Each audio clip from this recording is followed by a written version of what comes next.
the condition that we were forced in. I'm not in the army, but most of my friends are from the Marine to the airborne and even the special forces. And they told me that, dude, if I don't shoot first, I'm dead. And, and I believe that is the condition that is very difficult for anyone to be in. You are left with no choice. You got to, you got to defend, and you have to shoot fast. And I believe that's the first part for me to accept. And another thing was about the quality of the north side. May not be the majority, but the local people, because of hateism, because of the differences in the society level. Once they have the control of you, they give you a very, very hard time. One example is during the Tet Offense of 1968, they occupied the city of Hue for the whole month. And after that, we found so many graves that they just kill innocent people for no reason whatsoever. And, and I just don't understand that. Okay, you fight because blah, blah, blah, blah, blah. But not not putting the innocent people in such a condition like that.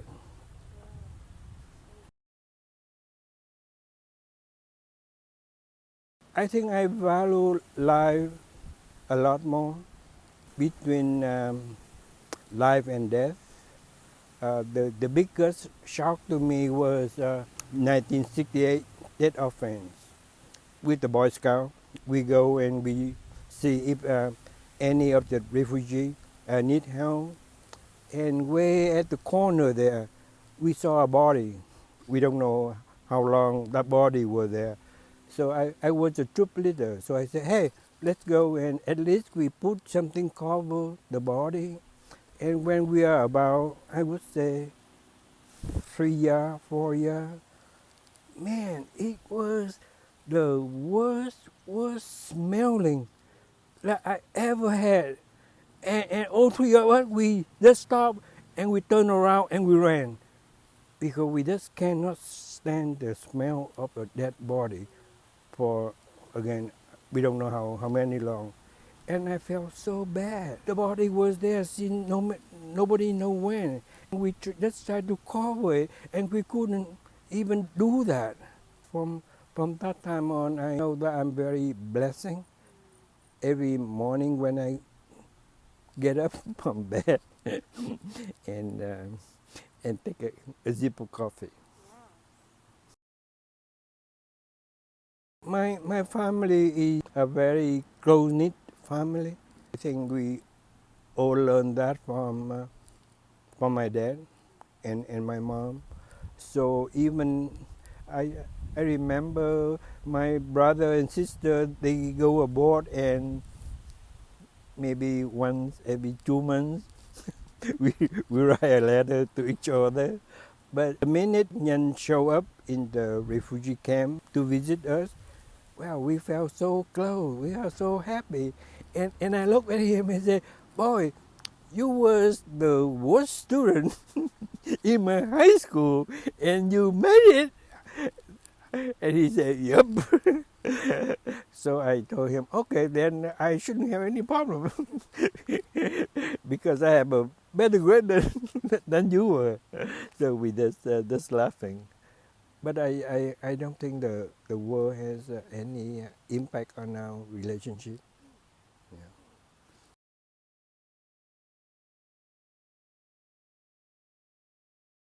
On one side, one of my dreams was going abroad to study in the USA. Finally, I got my dream come true. But at the same time, you look at the price that you have to pay, and you might never go back to your home country again. You might not see your friends or your sister or your brothers again.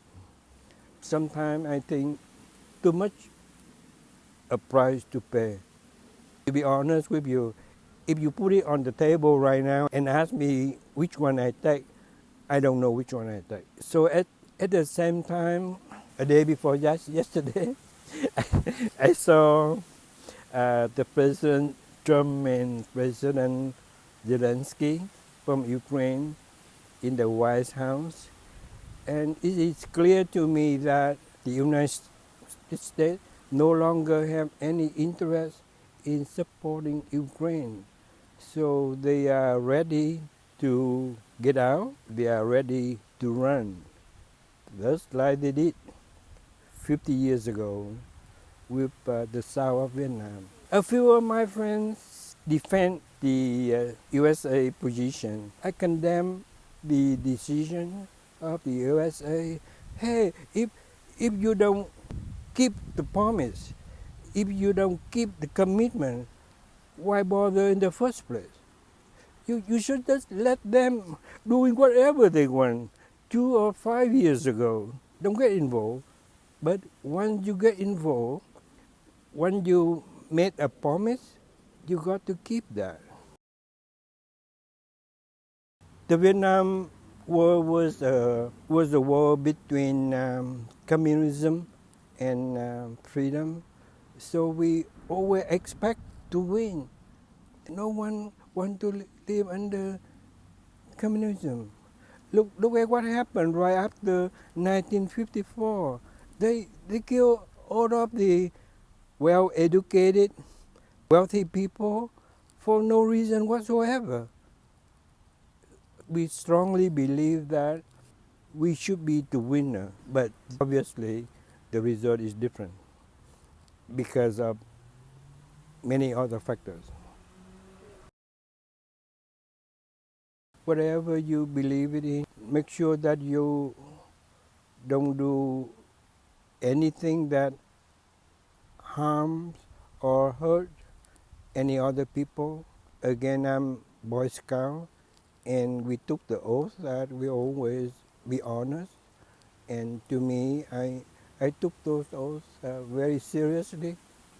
And even with Kevin, our oldest son, he joined the Cub Scout, and I keep telling him that whatever promise you make sure that you mean it and you keep it. I think the biggest lesson that I learned from the war is that you never want to start it. Do whatever you need to do to resolve any of the conflict, any of the differences a different way, but not by forces. Because when you push the button, you expect the other side to do the same. And there will be bystander seriously affected, and once they die, there's no way to bring them back. When the country is broken into 2 pieces, there's no way for you to glue it back. So it's best not to start it. It's best to find another solution. That's all I have.